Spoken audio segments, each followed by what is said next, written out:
Hi guys, so today we're going to have a look at some advice on writing your essay for ancient history. All of the document that I'm going through you should have with you. If you are missing a copy, make sure you come and see me to grab one.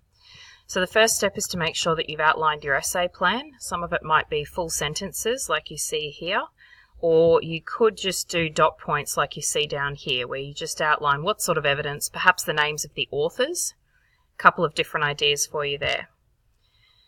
Make sure that you avoid slang, abbreviations, first person, all of those sorts of things don't belong in a formal essay. Make sure that you proofread your work, particularly for expression, punctuation, referencing. Don't have headings. Your essay should just be one cohesive series of paragraphs, and you will need to have source evaluation in there as well. Make sure you selectively quote things. Sometimes people find they have trouble sticking to the word limit because they're trying to quote too much. And these are a couple of examples of referencing for you. So the basic steps in a historical paragraph is your topic sentence with the topic and your hypothesis link, a bit of a definition or explanation, identifying or giving context for your source, quoting or paraphrasing your source, and then analysing it. Analysing the source for reliability, bias, etc. Finally, your final sentence of that paragraph is going to summarise the topic, link it to your hypothesis and to your next paragraph. So this is an example for the introduction. So you start with the background to the topic. That's when you should have the time period, the place, the geographical area, and just a brief introduction to the concept that you're covering. Then you have your thesis, which you should have revised throughout your research, and then you finally outline the main arguments that your essay is going to be covering. So have a look at those examples for how to do that part of the essay. Alright, your body paragraphs tend to be quite long. There's a lot of things that you need to put in that for a senior history assignment. So your topic sentence here will introduce the topic, in this case Spartan boys and the discipline they received, and link it to your argument, which is that they needed this in order to be soldiers for the state of Sparta. You then expand on your topic sentence, in this case talking about the type of discipline they were subjected to, and don't forget your in-text referencing as you go. We then have some examples to support the hypothesis. So we've introduced that example here.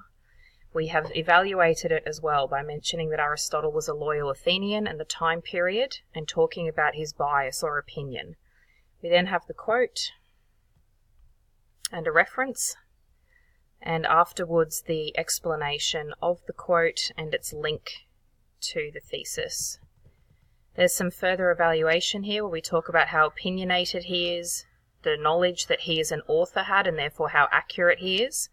And then we link to our next piece of evidence with the same sort of information about the perspective and his bias, the quote, reference, and then again a discussion. In this case, representativeness, the fact that he's probably representing the Spartan viewpoint rather than the Athenian viewpoint. At the end of the paragraph, you draw all of this information together into a summary of the main points that help to reinforce your hypothesis, and then end with your summarizing concluding sentence that links to the thesis and the next paragraph. Finally, your conclusion, which will reference the main point, restate your thesis, outline your arguments, and leave with a final thought for the audience. So in this case, we have here the basic time period again, a brief summary of the topic, the thesis restated, summary of the arguments, and then a final thought. In this case, looking to the future, which you can do in ancient history. So what was to come next for that part of the world? These are a number of different terms to use within your essay itself, so these are good words to use to link back to your thesis, words like corroborate, validates, substantiates, that sort of thing. These are some good phrases to use when you are discussing the reliability of a source.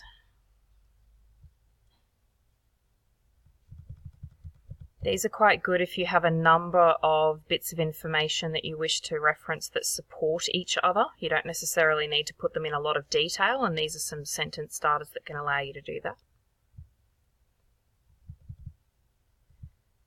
These are some ideas on how to do contradictory evidence. So that would be evidence that goes against the rest of your argument, and how to put that in and make it actually enhance your argument.